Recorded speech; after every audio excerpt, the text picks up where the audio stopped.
prefer D, yes, that's for prescription drug. And I will admit, and this is only my own personal reflection, having it help people, there's no doubt it's the most difficult, in my opinion, of all of the Medicare-related coverages to try to track, to try to hunt down, and obviously the more medications you take, the more involved it becomes. And I might add, in a husband and wife situation, one vendor might do better cost-wise for your husband than perhaps yourself as the wife, and vice versa. Just like the medical reimbursement plans, one might find MA more economically appealing than the Medicare supplement. You have, same with the Medicare, with the prescription drug. The online, make sure you go to the personalized search when you go online. It's going to require you, again, to have your medications readily available, but you'll, I think, get better results from getting specific information. And please, if you have the opportunity, every opportunity, go with a preferred pharmacy within whatever network you're looking at. They typically will have better arrangements, such as the elimination of deductibles in instances, even co-pays, and sometimes even the monthly premium that you'll have to pay. Just okay. Before we get to Q&As, we pass more information out. Let me just check a second, see where we're at. There it is. Old age is setting in with me. All right, there are some things I did want to make sure that I don't think that I mentioned, and these will be in your information packet, so please. What are not considered Medigap policies? We've kind of gone over, but just to make sure, Medicare Advantage. Medicare Advantage, please keep in mind, you are saying goodbye to Medicare. It doesn't make it bad or good, it just, you are not with Medicare anymore. You've decided to go with a private plan, might be better, but please understand it's not Medicare. That's the way the government sets it up. Prescription drug, as we mentioned, is now part of Part D. That's not part of your standard Medigap. Medicaid. Medicaid is not also a covered area under Medigaps as well. TRICARE, if anybody is in the military, TRICARE is another reimbursement function that's not there. Veterans benefits, of course, and long-term care. Please, please, please remember on Medicare per se, Medicare is not a long-term care type coverage. You'll see skilled nursing home coverage. The whole premise of Medicare, and I think most of you know this, is they want to see the patient's health improve, to get better.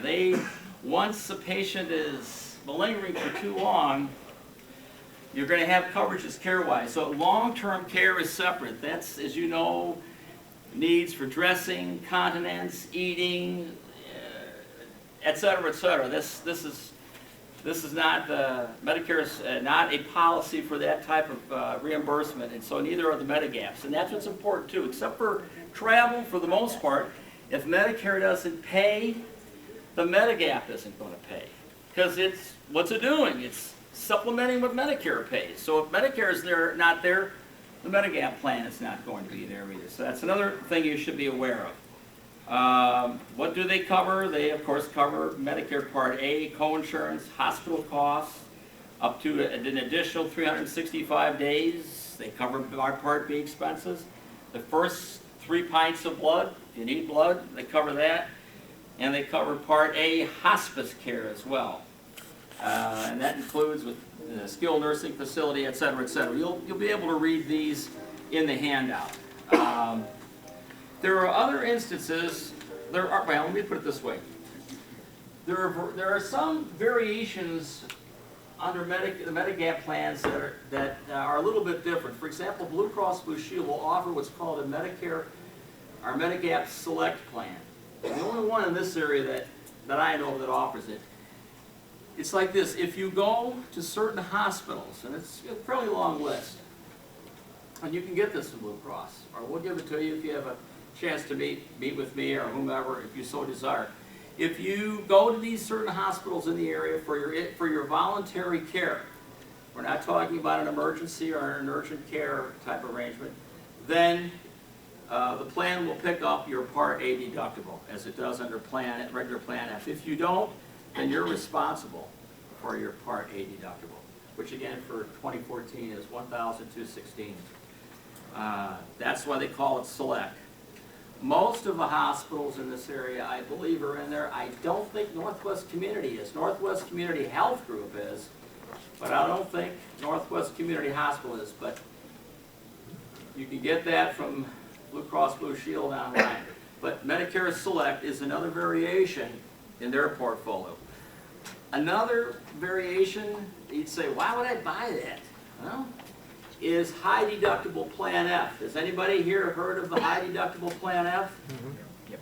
Okay. Well, it's a plan where before it will begin to pay the Medicare deductibles, A and B, and cover you on the co-insurance. For the past year, it's a $2,110 deductible out of your pocket first. What's the trade-off? Well, premiums that are often between $40 and $30 a month. So someone says, hey, my health is really good. I want to take advantage of these savings. I'll use that money maybe to buy dental. We do sell dental for seniors, by the way.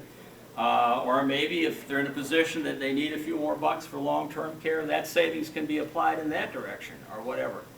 So high deductible Plan F, and they all offer it pretty much, not just Blue Cross Blue Shield. It's an option. Again, who should buy it, who shouldn't, is up to you, the individuals. But there's no question that if you are looking for reimbursement from a plan like that, make sure your wallet's in good shape, because you're going to have to be responsible for additional out-of-pocket dollars. I think, you know, I have handouts that will also give you information about when the situation is guaranteed issue and when it isn't, in addition to what I've talked about here. But when you read these over, the handouts, it'll be pretty clear for you in order to allow more time for Q&A.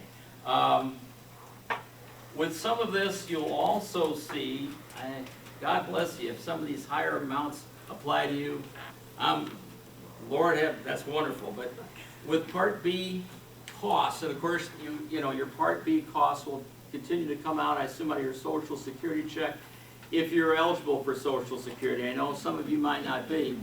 What we forget to talk about this often is that the amount of premium is also based on the income you derive during the course of a calendar year. And I have a handout that will show you, and by God, if you're making anywhere from up to $107,000 to $160,000, boy, I'm with you. I want to sit down with you later on and tell me the secrets. But if you were, your Part B deductible would be more than what it is now, which I think is what, $104.90? Let me see here. I don't even remember myself. $104.90. And it's an escalating scale. And in the handout I'm giving you, you'll be able to see, you know, what that is.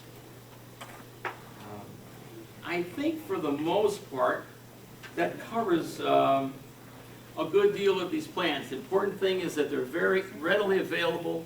In most instances, they are available from insurance brokers like myself. Yes, Illinois Blue Cross Blue Shield keeps their own team open. We'd rather have folks come and visit us as opposed to that, but they indeed have their own unit where you can just deal with them if you like. In instances too, where the product is guaranteed issue, particularly with the Blues, they'll tell you that you can come and enroll for their supplement plan within 6 months of your start date.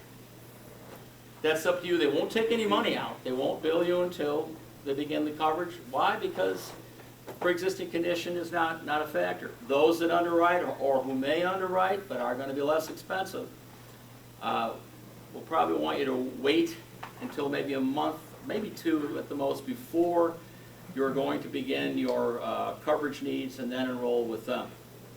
I think personally, if I could, just for a second, sort of give you my opinion, I think it's, if you can shop a little bit, it's worth it to you. It's worth at least taking a look-see, and maybe in the end you'll say, no, I want to stay with Blue Cross Blue Shield, if that's the decision to move away from what the state is offering you, or or, you know, I think I better stay with the state, because if I don't, they're gonna lock us out. But I just wanted to make sure you were aware that these programs are available. I wish I could say to you definitely right now that you're in a qualifying event arrangement, don't worry about a thing. We can get together and show you any plan you want, we can do that.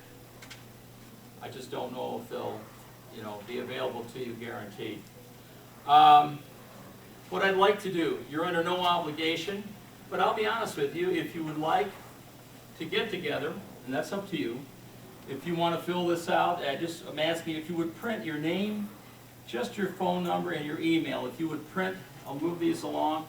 I'd be most happy to make some type of arrangement with you. If you can move these down as you have them. If you're not interested, that's fine too. You're under no obligation to discuss these at another in private. More than welcome to do so. Now, do you have any questions as we go forward? I'm going to hand out